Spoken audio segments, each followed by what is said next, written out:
Hello and welcome everybody to this Russia in the World session. I think it's going to be one of the most exciting sessions taking place here in Davos. We've got a fantastic panel who I'm going to introduce you to in just a few moments. Bienvenue à tous. Je vais vous présenter nos intervenants.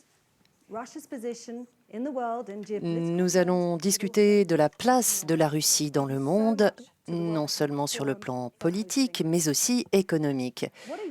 Nous remercions le Forum de Davos de nous recevoir. Que de changements en un an. L'année dernière, l'avenir de la Russie nous paraissait inquiétant, mais la Russie s'est affirmée, ce qui inquiète certains d'ailleurs.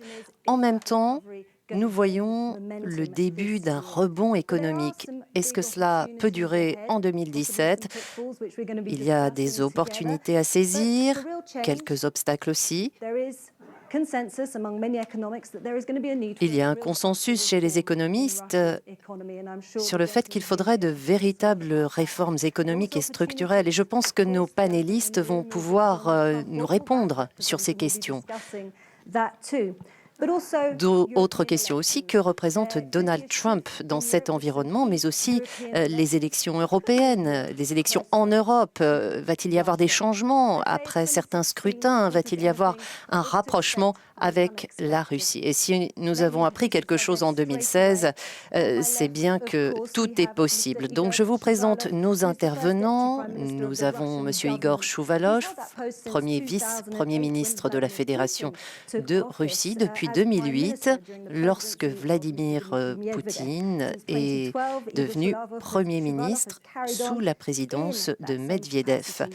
Et depuis 2012, eh bien, M. Chouvalov continue dans ce rôle avec le Premier ministre Dmitri Medvedev. M. Chouvalov est responsable des affaires économiques de la Russie. Bienvenue également à Miroslav Lajčák, qui est ministre des Affaires étrangères de la Slovaquie, donc une voix européenne très importante. Auparavant, il était Premier ministre adjoint, mais occupait également des postes au niveau de l'Europe et de l'ONU. Bienvenue aussi à Kirill Dmitriev, PDG du fonds souverain RDIF, qui a été créé il y a tout juste 5 ans, avec l'idée d'attirer les investisseurs aux côtés du fonds d'investissement direct de la Russie pour soutenir les entreprises en Russie. Ensuite, Dmitri Kostegin, bienvenue. Vous êtes président du conseil d'Ulmart. Ulmart est le premier site de commerce en ligne en Russie, très connu en Russie.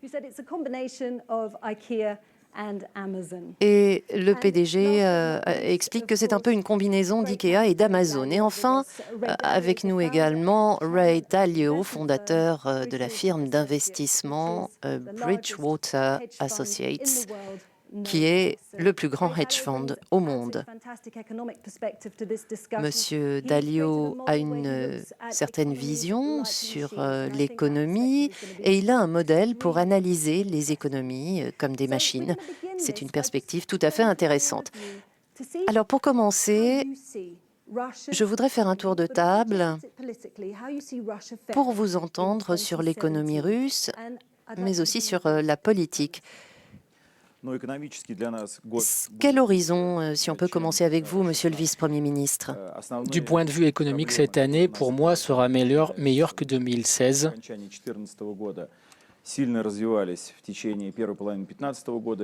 Tout ce qui s'est passé depuis la fin 2014 a évolué. Depuis, les difficultés derrière nous, à présent, depuis la moitié de 2015. Récemment, nous avons eu un grand forum à Moscou avec des leaders économistes du monde entier. Et ils sont de l'avis que la Russie a navigué avec beaucoup de réussite pendant cette période. Désormais, la situation est suffisamment bonne. Nous avons retrouvé la croissance économique à la fin de l'année précédente. Cette année, nous estimons qu'elle sera entre 1 et 2% du PIB. Hier, nous avons eu un sommet important chez le président et nous allons maintenant dépenser l'argent du pétrole et donc tous les bénéfices de la vente du pétrole, si le baril est au-dessus des $40, eh bien nous allons les mettre, les placer dans des fonds et faire des économies et ne pas les dépenser. Cela permettra plus de transparence, cela permettra de diminuer, de faire baisser la volatilité du cours du rouble. Et c'est bien pour ceux qui ouvrent de nouvelles entreprises et veulent exporter. À présent, la situation est saine et pour être franc, nous sommes dans une situation dans laquelle il n'y a aucune bulle sur aucun des marchés, ni sur le marché immobilier, ni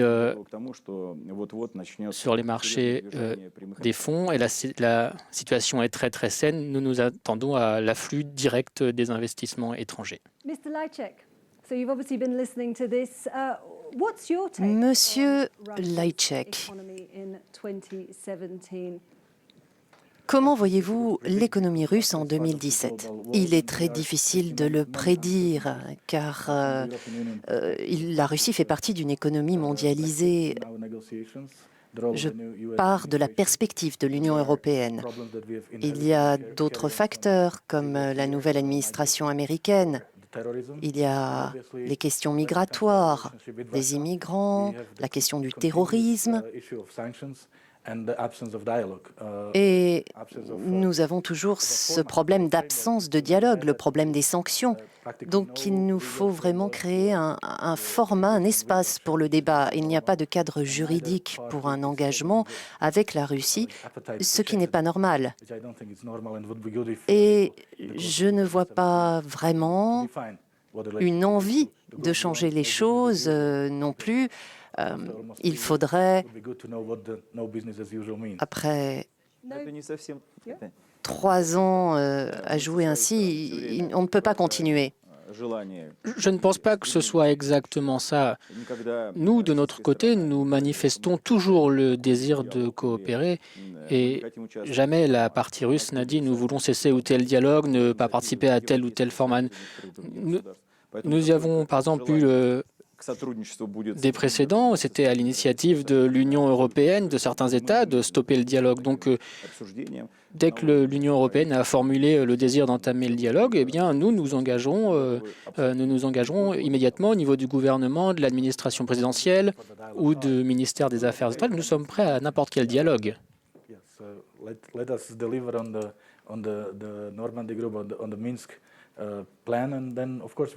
Oui, il y a déjà le plan de Minsk sur lequel il faudrait se mettre d'accord.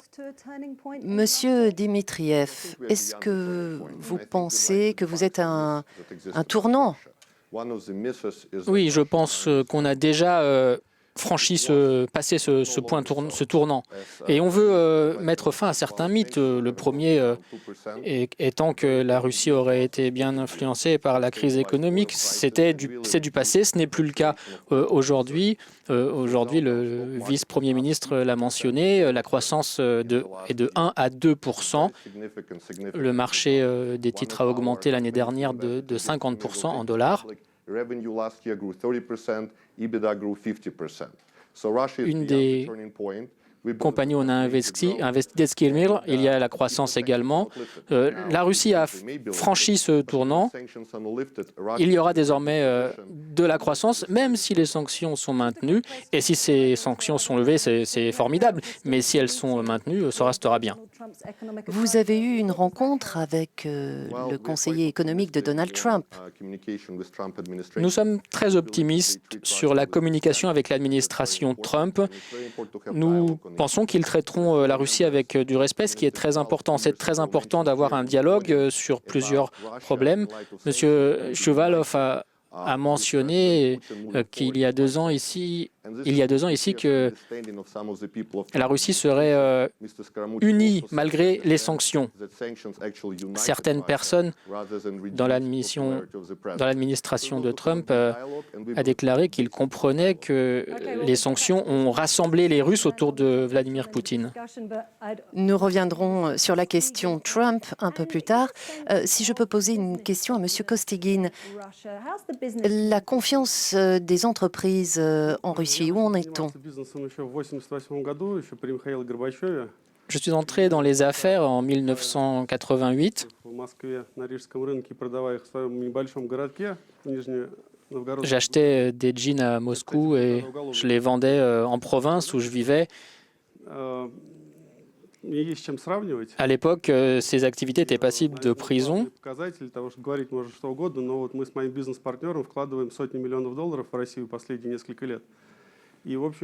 Je pense que avec mon partenaire, nous investissons des centaines de millions de dollars. Nous avons investi des centaines de millions de dollars en Russie. Et bien sûr, on peut tout craindre, on peut avoir peur de tout, être très prudent, mais on peut toujours trouver des opportunités en or.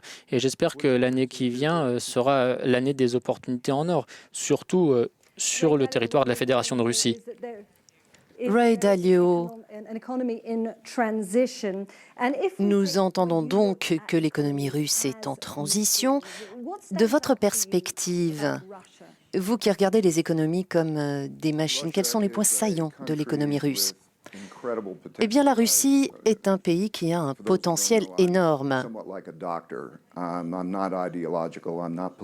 Je suis un peu comme un médecin, pas comme un idéologue. Je compare les pays les uns aux autres et j'ai un indice pour comparer les pays. Et il y a 3 points qui indiquent une économie forte. Tout d'abord, est-ce que vous disposez de ressources naturelles?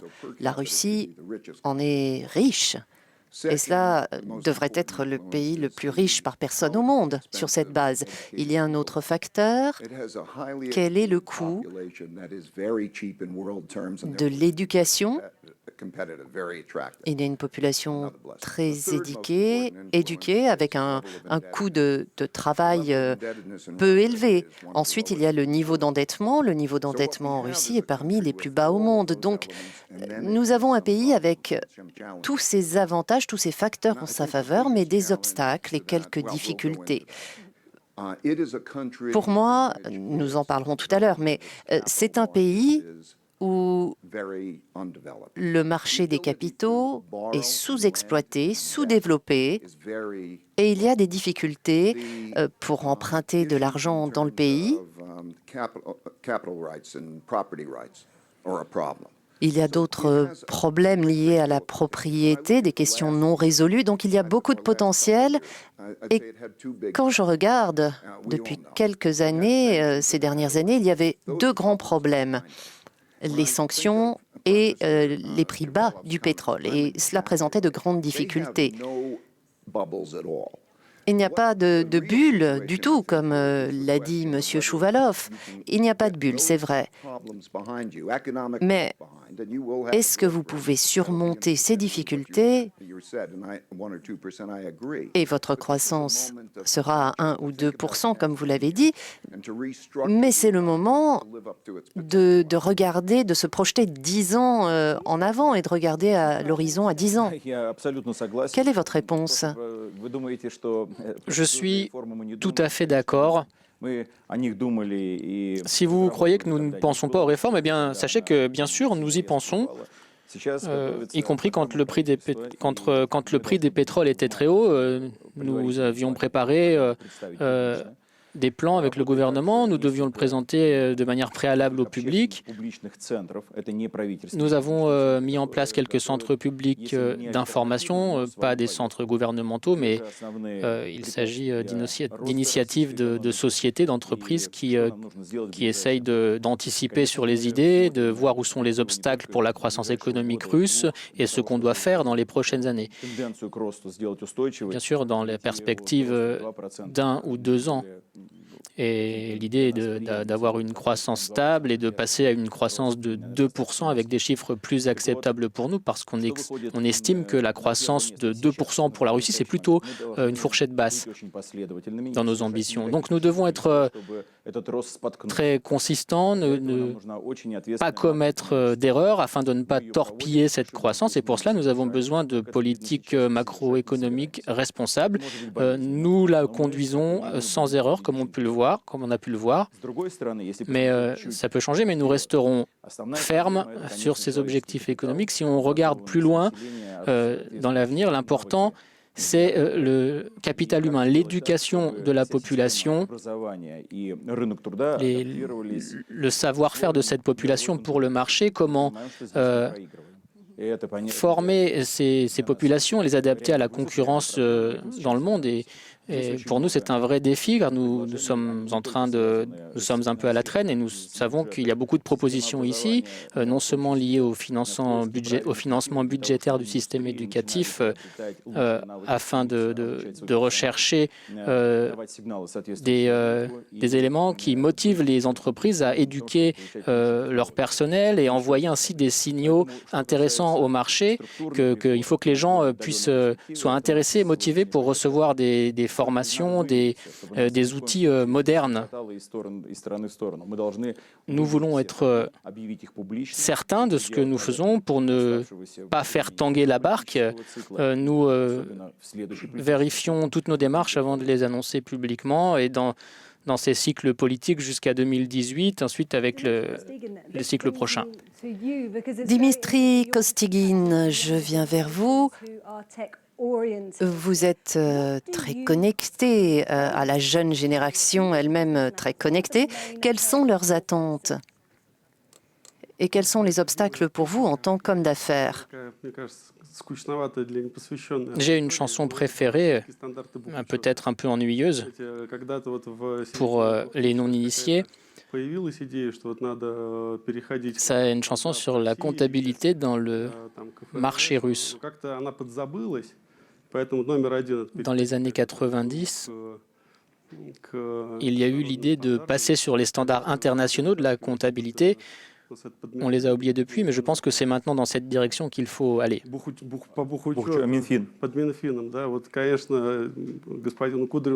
Et à présent, c'est le ministère des Finances qui contrôle la comptabilité.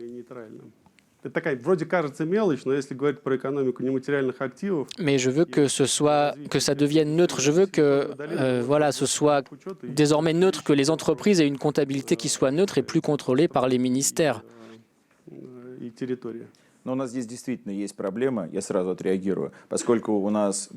Je voudrais réagir tout de suite, effectivement. Nous avons à présent des problèmes car effectivement nous avons deux systèmes de comptabilité, le système russe et le système international. On a commencé avec des actifs gouvernementaux, donc c'est notre première responsabilité. Et donc en 2017, nous allons passer les institutions gouvernementales, les administrations gouvernementales sur le standard international pour envoyer un bon signal au marché. Donc, il faut envoyer les bons signaux au marché. Monsieur Lajčák, pour vous, est-ce qu'il y a plus de confiance vis-à-vis de la Russie? Tout le monde a parlé des sanctions. Pour vous, d'un point de vue européen, est-ce qu'il y a des failles dans ce système? Est-ce que vous n'êtes pas unis? Est-ce que vous êtes divisés derrière ces sanctions? Eh bien, depuis l'imposition des sanctions il y a 3 ans, et déjà, il n'y avait pas d'unité. Mais nous nous sommes mis d'accord.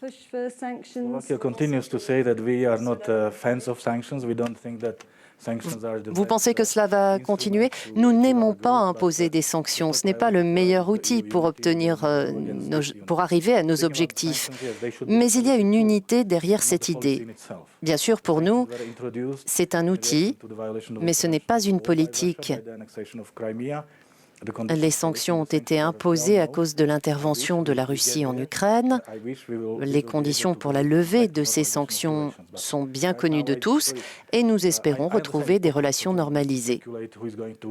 Bon, tout le monde veut savoir qui, dans l'Union européenne, ne suivrait pas, mais les sanctions ont été imposées pour une raison particulière par rapport à l'Ukraine. Mais est-ce que c'est encore la logique derrière ces sanctions? C'est le respect des accords de Minsk. Il n'y a pas eu beaucoup de progrès et il y aura une nouvelle négociation en juillet. Et s'il n'y a pas de progrès, oui, la position européenne est très claire. Vous avez dit, Monsieur Dmitriev, que les sanctions n'ont pas entravé l'économie russe. Juste 2 points. Les sanctions n'ont pas atteint leurs objectifs qui était de faire changer la politique de la Russie. En fait, ça a plutôt permis d'unifier la Russie pour faire avancer nos entreprises, de les restructurer. On peut très bien continuer avec les sanctions. Je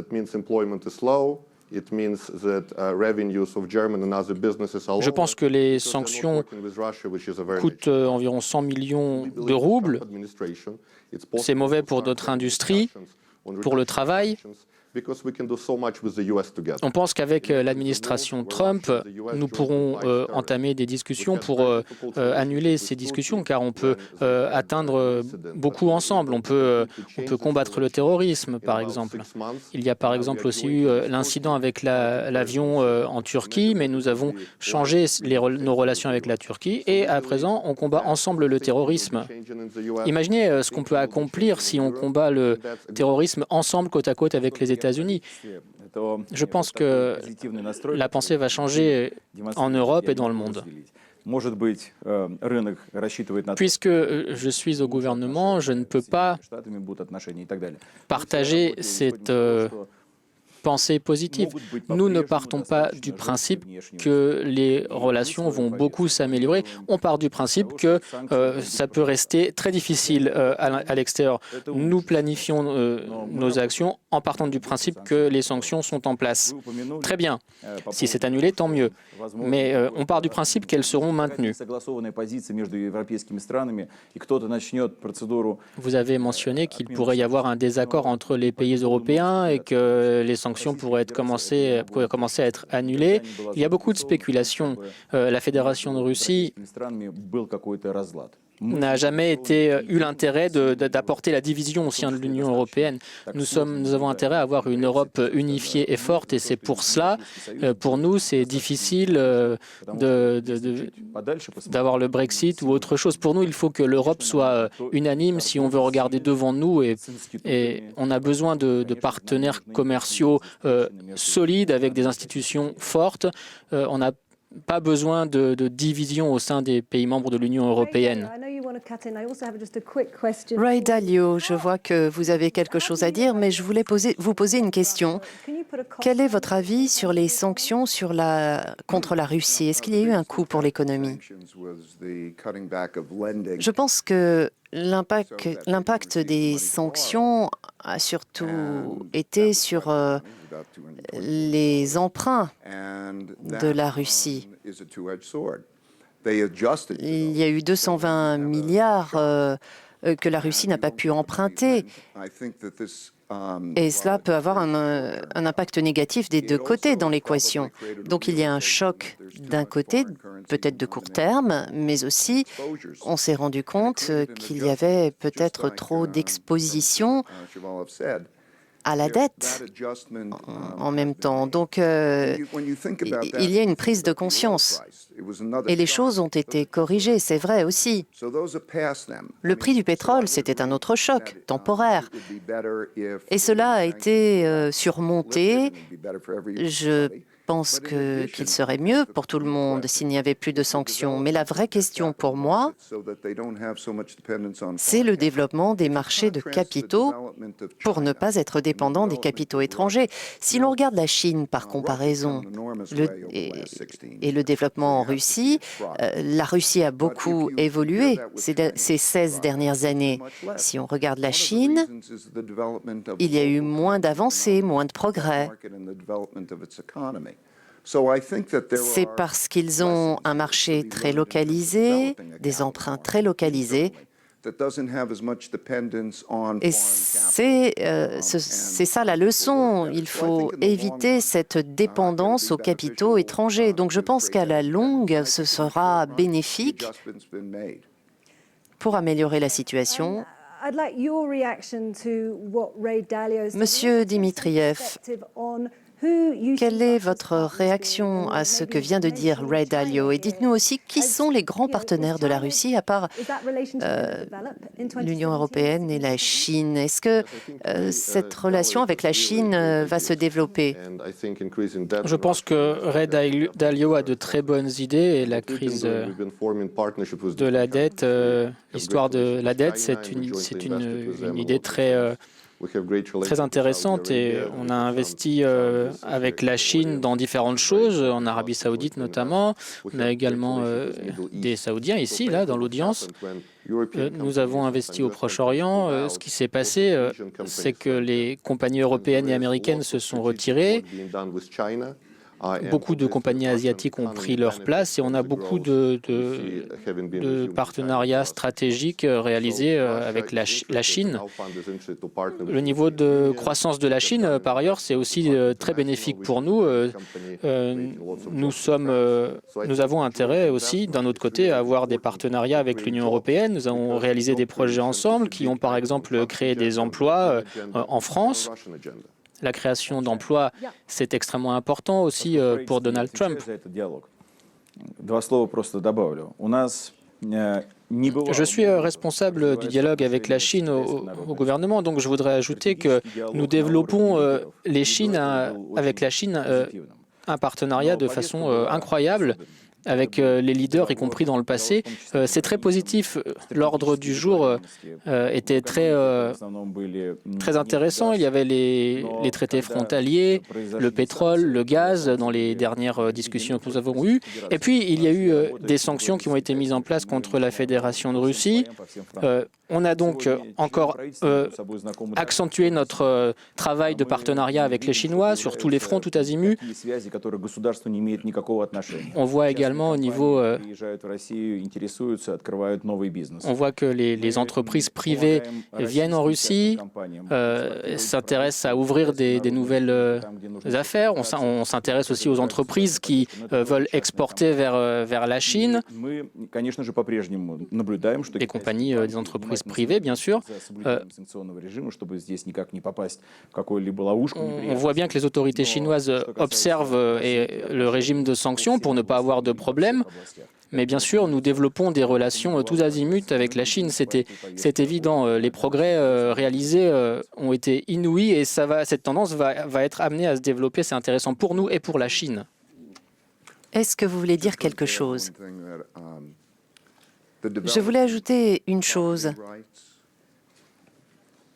La propriété, le droit à la propriété, la taille du gouvernement, tout cela représente des difficultés, l'inefficacité du gouvernement. Je pense que ce sont les grands défis de la Russie et je me demandais ce que M. Chouvalov en pense. Ces défis, on en débat largement et il faut quand même noter qu'en ce qui concerne l'inefficacité de la gestion environnementale, de la protection du droit de la propriété en Russie, en 2012, la Russie était 120e dans le classement mondial. Aujourd'hui, nous sommes 40e. Si vous regardez des points concrets, nous avons réalisé des avancées importantes. C'est une situation qui n'est pas idéale. Par exemple, Singapour est très critique envers tout ce qui se passe dans le monde. Il y a 3-4 ans, quand je visitais Singapour, on nous interrogeait toujours sur l'efficacité de l'État, sur la protection judiciaire, sur le droit à la propriété. L'automne dernier, quand nous sommes allés à Singapour, quand nous étions là, tout le monde a constaté une amélioration notable sur le droit à la propriété, sur notre façon de mener des affaires, de conduire des affaires en Russie. Bien sûr, il y a des problèmes, mais le contexte change. Évidemment, ce sont des défis. Oui, je suis tout à fait d'accord. Je pense qu'il faut voir tous les changements et le potentiel de la Russie. C'est vrai qu'il y a eu beaucoup d'améliorations. Une autre question que j'aimerais poser à M. Costigan, c'est la corruption. Pour vous, chef d'entreprise, est-ce que la corruption est une entrave à votre travail? Относительно большого масштаба, поэтому, честно говоря, даже уже и Notre entreprise est suffisamment grande. Déjà, ça fait bien longtemps qu'on ne fait plus face à ce genre de questions. Je ne sais pas du tout. Je pense que nous avons des juristes et des consultants très professionnels. Notre ville natale, c'est Saint-Pétersbourg, et l'administration de la ville est très transparente et compréhensive. Je ne sais même pas trop pourquoi vous posez cette question. Nous nous occupons de vente en détail, de production de produits pour les particuliers. C'est directement de l'entreprise au consommateur. Il n'y a pas besoin de licence, d'autorisation ou choses gouvernementales de cet ordre-là. Mais bon, là où on peut avoir des privilèges, on essaye de les avoir.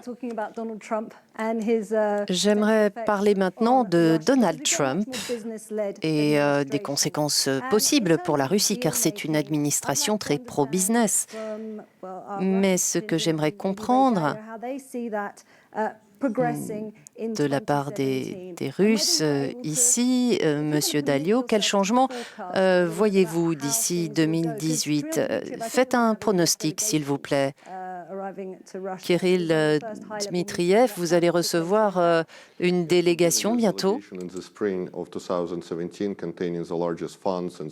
Oui, nous allons recevoir une délégation américaine avec les plus grands fonds d'investissement. C'est un dialogue très important, parce que c'est l'un des problèmes que nous avons avec les États-Unis. C'est le niveau de commerce bilatéral, les échanges bilatéraux, c'est beaucoup plus bas qu'avec l'Union européenne. Nous n'avons donc pas suffisamment de dialogue commercial, et c'est très important, et on aimerait vraiment avoir Ray et d'autres partenaires, d'autres personnes pour discuter et voir ce qu'on peut faire ensemble. Un des exemples est une entreprise qui a investi dans la production des pneumatiques et on les exporte maintenant vers l'Union européenne. Donc on a des exemples de compagnies américaines qui font des affaires en Russie, et il faut l'encourager avec l'administration Trump pour créer des emplois en Russie et aux États-Unis. Et Monsieur Shurvalov, quelle évolution prédisez-vous dans vos relations avec les États-Unis? Vous allez parler plus économie ou sécurité? Encore une fois, au gouvernement, nous avons une attitude très prudente sur nos déclarations d'intention, et nous devons faire notre travail en attendant pendant que les difficultés persistent, et si les choses évoluent dans le bon sens, ce ne sera que plus facile pour nous. Nous nous entendons très bien avec les marchés asiatiques. Nous voulons créer des zones de libre-échange, et nous allons continuer. L'absence d'échange avec les États-Unis, ce n'est pas un grand obstacle. Il y a beaucoup de potentiel pour qu'on fasse des échanges bilatéraux commerciaux, mais je pense que la question avec les États-Unis est plus importante en termes de sécurité. Et si on arrive à réussir notre dialogue sur la sécurité, les échanges commerciaux suivront. Le forum de Saint-Pétersbourg se tient dans 6 mois. Est-ce que Donald Trump va y assister? Oui, je dois inviter tout le monde à ce forum de Saint-Pétersbourg du 1er au 3 juin. Forum économique de Saint-Pétersbourg, c'est l'un des événements les plus importants de l'année. Les questions russes y seront débattues. C'est là-bas que ces questions seront débattues. Et donc, les investisseurs peuvent directement demander au président. Il y a plusieurs sessions avec les membres du gouvernement, le président, tout le monde est là, présent. Et on peut discuter, parler de la Russie, tout ce que vous voulez savoir sur la Russie. Vous en saurez plus sur la Russie en venant là-bas qu'à Davos. Davos n'est qu'une partie du contexte. économique. Est-ce que le président Trump viendra? On verra bien, mais je ne sais pas. Mais bon, s'il vient, l'ordre du jour économique sera abordé. Mais pour revenir à votre question. Ray Dalio, something we've been hearing here at Davos. Ray Dalio, nous avons entendu à Davos parler d'un repli de la mondialisation et d'un rejet de la mondialisation, et Donald Trump a des tendances protectionnistes et la Russie est en train de s'ouvrir. Comment voyez-vous, analysez-vous cette dynamique? Pour moi, les grandes questions politiques ont fait obstacle à des échanges commerciaux. Donc il faut les résoudre. Et je pense qu'il y aura beaucoup d'avantages à résoudre ces problèmes. La Russie représente une valeur sûre pour les investisseurs. Et je pense que ce que Donald Trump a fait, c'est qu'il a changé nos attentes vis-à-vis de la croissance. Est-ce que sa politique va permettre cette croissance? Je n'en suis pas certain. Je l'espère. Et j'espère que les problèmes seront résolus pour libérer le potentiel économique. Monsieur Lajčák, est-ce que vous pensez qu'on peut avoir une politique à deux voies? C'est votre expression. Qu'entendez-vous par cela?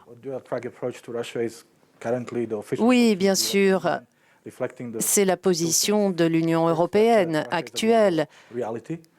Tout d'abord, la Russie est un acteur mondial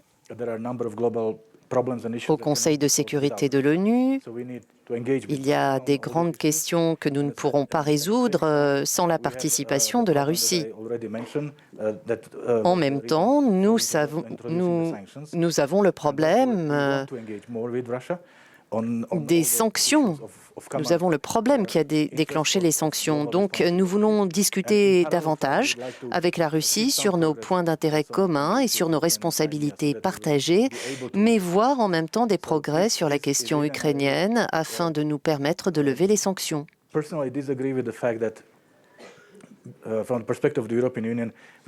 Je ne suis pas d'accord pour dire qu'il n'y a pas d'accord avec l'Union européenne. Ce n'est pas vrai.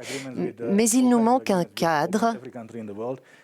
Nous avons beaucoup d'accords avec d'autres pays, mais entre l'Europe et la Russie, c'est une question à part. Notre participation commune à l'Organisation mondiale du commerce, à part cette participation-là, nous n'avons pas d'autre engagement avec la Fédération de Russie. Donc, les problèmes sont mondialisés et il serait positif de partager avec la Russie. Et donc, qui va faire le premier pas? Je n'ai rien à ajouter à ce que j'ai déjà dit. Nous ne sommes pas ceux qui ont mis fin aux relations avec l'Union européenne. Nous pensons qu'il y a un cadre juridique pour ces relations, cadre que nous avons suivi à 2 reprises pendant 1 an pour les rencontres en outre entre les ministres russes et les commissaires européens, une rencontre à haut niveau. Ce cadre juridique n'a pas disparu, ça n'a pas été annulé, ça n'a pas disparu de son importance. Bien sûr, nous avons débattu avec l'Union européenne un nouvel accord de partenariat. Ça ne s'est pas développé. L'ancien cadre n'a pas disparu. Et à travers les mécanismes juridiques, on ne peut pas pousser l'Union européenne, forcer l'Union européenne à nous parler. Si l'Union européenne veut attendre de la Russie qu'elle remplisse les accords de Minsk, en tout cas la partie des accords de Minsk sur lesquels la Russie n'a aucune influence, eh bien, écoutez, ce n'est pas mon domaine, mais ce n'est pas si facile que ça. Mais si on nous demande pourquoi les accords de Minsk ne sont pas respectés, il faut demander à toutes les parties pourquoi elles ne sont pas respectées. C'est beaucoup plus compliqué que comme c'est présenté dans les médias principaux. Mais nous sommes prêts à agir au niveau bilatéral avec les États membres de l'Union européenne, en tout cas. Et au niveau de la Commission européenne, les gens se connaissent. Il faut arrêter de s'effrayer les uns les autres. Le régime de sanctions n'aboutira à rien. Nous avons notre politique souveraine et nous continuerons à la mener. Les sanctions n'y changeront rien. Quand tout le monde comprendra ça, ce sera plus simple pour tout le monde. Dans quelques instants, nous allons prendre les questions du public. Mais j'ai une petite question pour Kirill Dmitriev. En tant que président du Fonds russe d'investissement direct de Russie, quelles sont les perspectives en Europe? On aurait aimé attirer les capitaux européens en Russie parce qu'il y a par exemple beaucoup de PME qui sont intéressées par les investissements en Russie. Nous voulons également investir en Russie avec nos partenaires, avec le Fonds international. Pour nous, l'objectif, c'est de bâtir des partenariats avec les principales banques d'investissement européennes, et c'est ça le plus important. Merci, messieurs. Nous allons prendre des questions du public et je remercie notre public d'Euronews. Vous pouvez suivre le reste des informations et la suite de ce débat sur notre site web. Voilà, vous venez de suivre le débat modéré par Isabelle Kumar au Forum économique mondial de Davos sur la place de la Russie dans le monde au terme d'une année 2016 riche en imprévus et qui a vu s'opérer une redistribution des cartes entre grandes puissances. Tout de suite, retour au reste de l'actualité sur Euronews. Restez avec nous.